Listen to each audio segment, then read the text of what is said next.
শেখ হাসিনা পালিয়ে ভারতে আশ্রয় নেবার পর থেকেই দেশটির সঙ্গে সম্পর্কের টানাপোড়েন চলছে অন্তর্বর্তী সরকারের। হাসিনাকে বিচারের মুখোমুখি করতে প্রত্যর্পণ চেয়ে ভারতকে চিঠি দিয়েছে বাংলাদেশের পররাষ্ট্র মন্ত্রণালয়। জানিয়ে দুদেশের মধ্যে দেখা গেছে উত্তেজনা। এছাড়াও সীমান্তে কাঁটা তারের বেড়া স্থাপন, বাংলাদেশিদের জন্য ভারতের ভিসা বন্ধ করে দেওয়া সহ নানা ইস্যুতে দিল্লির সঙ্গে ঢাকার সম্পর্কে ভাটা পড়েছে।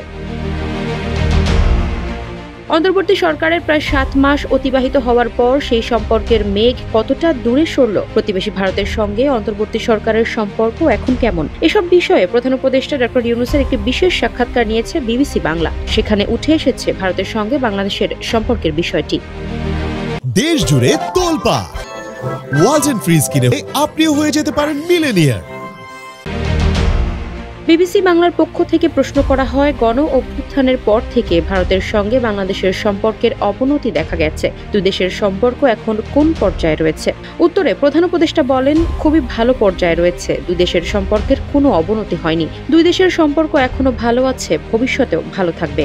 ইউনূস বলেন, বাংলাদেশ ভারতের সম্পর্ক ভালো না থেকে উপায় নেই, তাদের সম্পর্ক ঘনিষ্ঠ, পরস্পরের উপর নির্ভরশীলতা এত বেশি এবং ঐতিহাসিকভাবে, রাজনৈতিকভাবে, অর্থনৈতিকভাবে এতটাই ক্লোজ সম্পর্ক, সেটা থেকে দুই দেশ বিচ্যুত হতে পারবে না। তবে মাঝখানে কিছু কিছু দ্বন্দ্ব দেখা দিয়েছে, সেগুলো এসেছে অপপ্রচার থেকে। অপপ্রচারের সূত্র কারা সেটা অন্যরা বিচার করবে, কিন্তু এই অপপ্রচারের ফলে একটা ভুল বোঝাবুঝি হয়ে গেছে, সেই ভুল বোঝাবুঝি থেকে উত্তরণের চেষ্টা চলছে।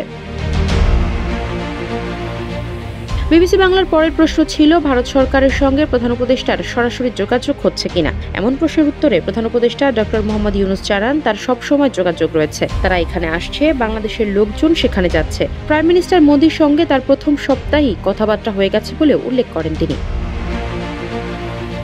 বিবিসি বাংলা এরপর ইলন মাস্কের সঙ্গে তার সাম্প্রতিক আলোচনা নিয়ে প্রশ্ন করে, এটা যুক্তরাষ্ট্রের নতুন প্রশাসনের সঙ্গে একটা সম্পর্ক স্থাপনের চেষ্টা কিনা তা জিজ্ঞেস করা হয়। এ প্রসঙ্গে প্রধান উপদেষ্টা জানান, এটা মূলত ছিল স্টারলিংক নিয়ে, এটা ব্যবসায়িক একটা সম্পর্কের বিষয় ছিল। সে বিষয়ে তারা আলাপ করেছেন যে স্টারলিংকের কানেকশনটা তারা বাংলাদেশে নিতে চান।